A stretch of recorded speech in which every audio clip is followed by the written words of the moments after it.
I still remember that day like it was yesterday, my graduation day.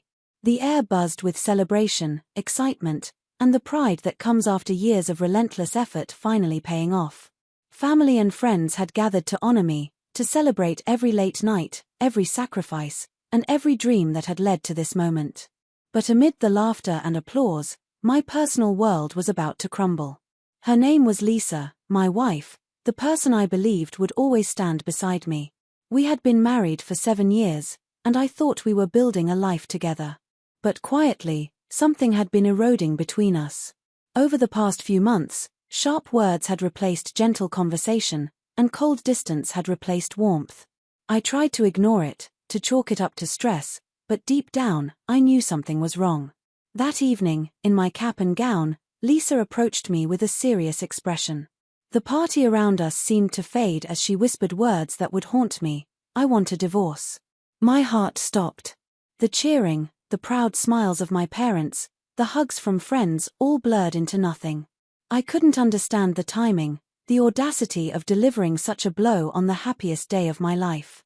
I tried to reason with her, to find logic in her decision, but there was none. She had made up her mind. I just can't do this anymore. I need to find myself. You deserve better than someone who isn't fully here. The weeks that followed were a blur. The divorce was finalized quickly. I moved out, carrying only what I could fit in my car. Family offered support, friends offered consolation, but the ache of betrayal lingered, stubborn and relentless.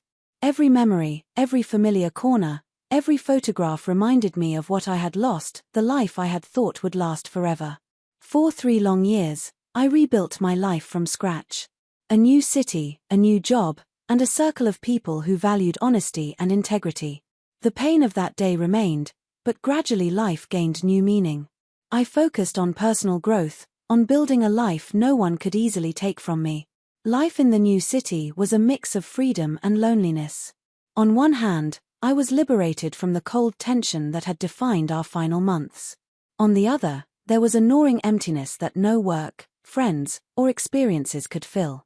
I created routines, early morning runs, late nights at the office, weekend explorations, but every quiet moment brought memories of that day, of her words slicing through my celebration. I learned to guard my heart. Trust was no longer freely given.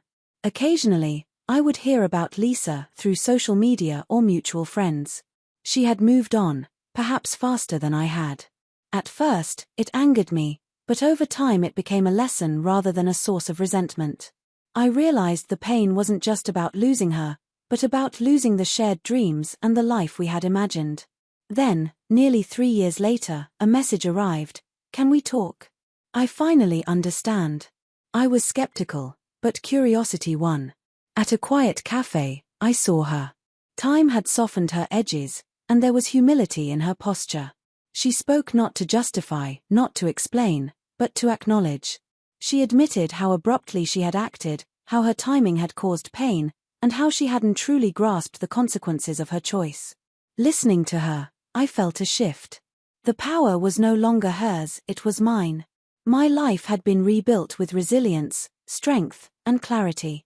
She spoke of seeing my progress, my stability, my calmness, and how it humbled her.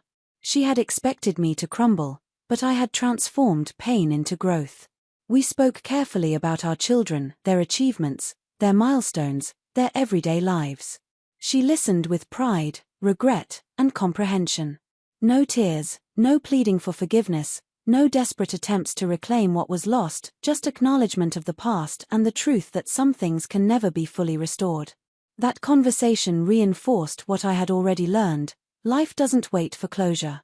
Betrayal may wound deeply, but it cannot define someone determined to rise above.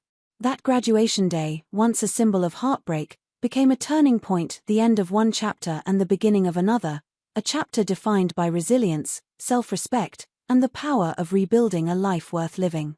And that's the end of the story. If you enjoyed it, don't forget to like, subscribe, and hit the notification bell. It really helps support the channel. Leave a comment below with the kind of story you'd like to hear next. Your ideas motivate me to create more amazing stories just for you.